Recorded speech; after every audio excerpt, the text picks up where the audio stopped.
Hey guys, how's it going? This is Acts 18. I'm going to get right into it because I actually have an appointment coming up, and I want to get this uploaded before I have to take off. I don't want to try to do it from the road or from my destination. So Acts 18. You guys know where we're at. You know what's been going on. Paul's coming into his ministry, ministering at Corinth. This is literally the beginning of all the churches right here in Acts. After these things, Paul departed from Athens and went to Corinth. And he found a certain Jew named Aquila, born in Pontus, who had recently come from Italy with his wife Priscilla, because Claudius had commanded all the Jews to depart from Rome, and he came to them. So, because he was of the same trade, he stayed with them and worked, for by occupation they were tent makers. That was actually a pretty noble trade back then, and there's still people today that do it by hand. Verse 4, and he responded in the synagogue and he reasoned in the synagogue every Sabbath, and persuaded both Jews and Greeks. When Silas and Timothy, when Paul was doing that, I wonder if he was reading from Isaiah 53 to them. I bet he was. Verse 5, when Silas and Timothy had come from Macedonia, Paul was compelled by the Spirit and testified to the Jews that Jesus is the Christ. But when they opposed him and blasphemed, notice they blasphemed, being men of God, he shook his garments and said to them, "Your blood be upon your own heads. I am clean. From now on, I will go to the Gentiles." So this is interesting because these are his people. He knows these guys. You know, the Jews know who Paul is. He's a top Pharisee. Almost everybody knew who he was. The guy was famous. He was movie star, royalty. He was the guy. And they literally thought that their response was to blaspheme the Lord. Knowing the truth, I'm sure he gave them the scripture. Knowing the truth, they blasphemed. We didn't want that one. We want a different one. Well, they're about to get it. It's not going to be the one they think. So what did he do? He didn't stand there and argue with them. He didn't. Okay, fine. Paul is getting to the point where he's like, okay, I'm going to have to start being a little more stern about this because I'm not making an impression like I want to. Okay, fine. Start shaking his clothes off. Just like Jesus said, shake the dust off your clothes and shoes. He's doing that. This is his testament to them. As Jesus said, if they won't receive you, walk out, take your peace, blessing from the house, shake off your clothes and shake off your shoes, knock the dust off yourself, and that'll be a testament against him. And he's doing that. It's funny, I did that once. I'm getting to see the result from it too. Yes, he still does that to this day. I have a little bit of regret, but the Lord's will be done. Because it was justified. Anyway, he's shaking his clothes off. Your blood be upon your own heads. I'm clean. I told you the truth. Now, I do that here, guys. I told you the truth. If you choose not to accept it, it's not on me, it's on you. Because I would much rather hurt your feelings and offend you into heaven and spend 1,000 years apologizing to you for being rude and mean and brash and harsh than to be nice to you now. But no, for all eternity, because I didn't act or speak and you ended up going to hell. I don't want that guilt. I don't want blood on my hands. Go back to, what is it, Ezekiel? No, Zechariah. Yeah, Ezekiel 39. And read about the watchman. Watchman, I'm going to put you on the wall. You see the sword coming? Warn the people. If they don't listen, it's their problem. You warn them. It's their problem if they don't listen, not yours. You don't warn them, and they fall by the sword. Not only am I going to get them for their sin, I'm going to get you for yours, or get you for theirs too. Because their blood will be on your hands. So it behooves us to warn people. This is what he's doing. Verse 7. And he departed from there and entered the house of a certain man named Justus, one who worshipped God, whose house was next door to the synagogue. Ooh, I bet that was fun. Verse 8. Then Crispus, the ruler of the synagogue, believed on the Lord with all his household. And many of the Corinthians, hearing, believed and were baptized. Now the Lord spoke to Paul in the night by a vision. Do not be afraid, but speak. And do not keep silent. Ladies and gentlemen, brothers and sisters, listen very closely to what I'm going to tell you. Verse 9 and verse 10, Acts 18. Now the Lord spoke to Paul in the night by a vision. Do not be afraid, but speak. and do not keep silent, for I am with you, and no one will attack you to hurt you, for I have many people in this city. Now, is he talking directly to Paul in his current situation? Yes. Is he talking to every believer across time in their situation? Yes. Do not be afraid to speak. Speak. Tell them the truth, because they need to hear it. And you may lose friends. You may lose family. People may hate you, and you may be shunned and all by yourself. But I'm telling you one thing. It's better to be by yourself and walking with the Lord than to be standing with a whole group of people and not know which way to turn to find the light. Sounds harsh, but that's the reality of it. Verse 11, and he continued there 1 year and 6 months, teaching the word of God among them. When Gallio, or in Spanish it would be Gallio, was proconsul of Achaia, the Jews with one accord rose up against Paul and brought him to the judgment seat. It took them long enough, saying, verse 13, this fellow persuades men to worship God contrary to the law. Oh, not so. They're lying about him. Verse 14, and when Paul was about to open his mouth, Gallio said to the Jews, if it were a matter of wrongdoing or wicked crimes, O Jews, there would be reason why I should bear with you. But if it is a question of words and names and your own law, look to it yourselves, for I do not want to be a judge over such matters. This is a smart guy. Verse 16, and he drove them from the judgment seat. Get out, don't want to talk to y'all. Verse 17, then all the Greeks took Sosthenes, the ruler of the synagogue, and beat him before the judgment seat. Now, this is interesting, and I don't understand why they're doing that to this guy, because this guy didn't have anything to do with this technically. But Gallio took no notice of these things. Why would they beat Sosthenes instead of Paul? Maybe because they were scared of him. Well, the Lord told him, they're not going to touch you. Verse 18, so Paul still remained a good while. Then he took leave of the brethren and sailed for Syria. And Priscilla and Aquila were with him.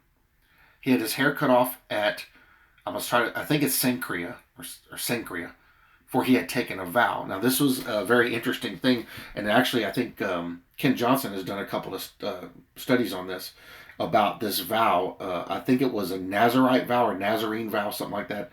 I don't remember for sure, but he took a vow, and so he shaved bald. And we have accounts talking about this. I think it's Josephus talked about it, how he was bald. His head was shaven. I'm not really sure what the vow is, but maybe we'll find out. Let's see, verse 19. And he came to Ephesus and left them there. But he himself entered the synagogue and reasoned with the Jews. Now, keep in mind, a shorn head meant something back then. When a person was bald, it was one thing. When their head was shaved, it was a whole other thing. Because that had meaning. That meant something back then. So them seeing him with this big old beard and a shaved head told them something about him. Now, it may be that this is something that the Lord wanted to happen because it was going to put him in a different position. Maybe even make them a little more fearful of him. To make him more intimidating. And give him more authority.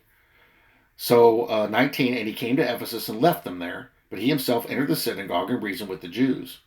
Verse 20, when they asked him to stay a longer time with them, he did not consent, but took leave of them, saying, I must by all means keep this coming feast in Jerusalem, but I will return again to you, God willing. And he sailed from Ephesus. And when he had landed in Caesarea and gone up and greeted the church, he went down to Antioch. After he had spent some time there, he departed and went over the region of Galatia and Phrygia, in order, strengthening all the disciples. So he's going back through the path he took, and he's helping people. Getting them built back up. Hey, guys, look what I found. Hey, there's a bunch of people here. Hey, we have brothers and sisters there. He's giving them the news. Verse 24, now a certain Jew named Apollos, born in Alexandria, an eloquent man and mighty in the scriptures, came to Ephesus. This man had been instructed in the way of the Lord, and being fervent in spirit, he spoke and taught accurately the things of the Lord, though he knew only the baptism of John. This is an interesting testimony here. Verse 26, so he began to speak boldly in the synagogue.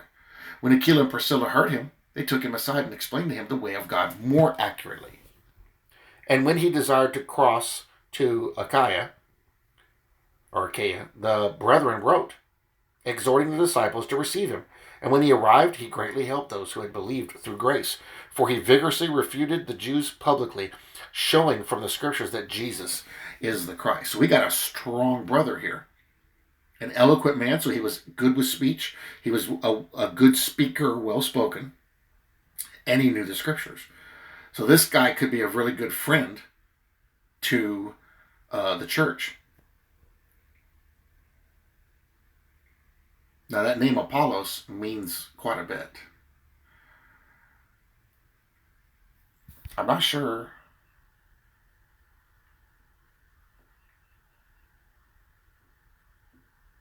Okay, I'm not going to go into the next chapter. The next chapter will be the video for tomorrow.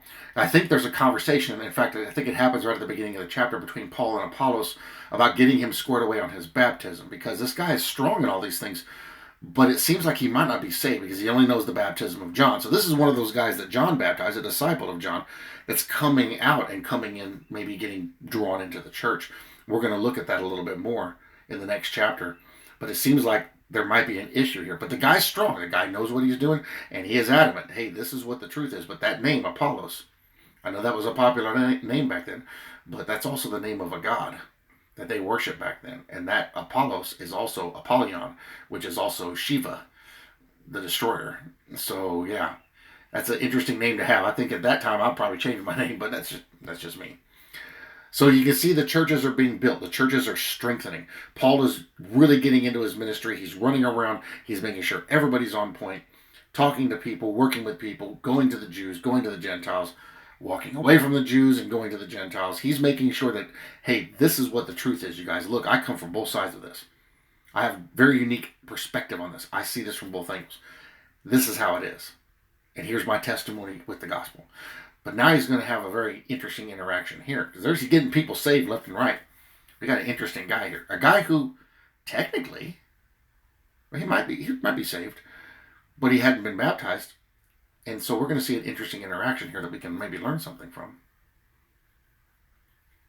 between this guy and Paul. So that will be in the next video, and we'll find out about that. Sorry, I had something on my hand. I don't even know what that is.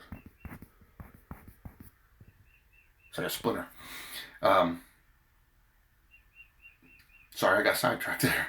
And also, we see a thing here where God is talking to Paul. Paul, don't be afraid. Where's it at? Here it is. Verse 9 and 10. And this sounds like a speech he's speaking to all believers. Don't be afraid, but speak and do not keep silent, for I am with you, and no one will attack you to hurt you. For I have many people in the city. He was talking to him, but it kind of sounds like he was talking to all of us. Hey, believe, guys. I got you covered. I got your back. Just go do it. And he always brings fruit from those types of plantings. A lot of people think that, people have to drop down to their knees right away whenever I'm giving the gospel and get saved. You're just planting seeds. And it may be in a couple of weeks, couple of months, even a year, somebody will come by later and they'll start to water those seeds. And then somebody else will come by and then we'll work the soil. And then somebody else will come by and bring the harvest. Some people have to be whittled down and do work down in order to make them grow. One of the most amazing things, and the Bible uses this analogy, is looking at trees. You want a fruit tree to grow? You want the sweetest peaches you've ever seen on a tree? Trim it back almost to the trunk. Dig around it, get some fertilizer in there in the early spring. Water it down, trim those branches back almost to a nub, and that tree will explode with life, because it will dedicate almost all of its energy just to that fruit. You got tomato plants? Trim a bunch of the leaves off. It needs some of the leaves, but trim a bunch of the leaves off. Pinch off the tops. Keep it focused on the fruit, and you'll get some of the most amazing tomatoes. And that works with a lot of plants and trees. Trim them back hard. We have a plant down here. Of course, they charge for it everywhere else. It grows wild here called lantanas. I mean, you can go pretty much anywhere and find it. It's everywhere. Huge ones.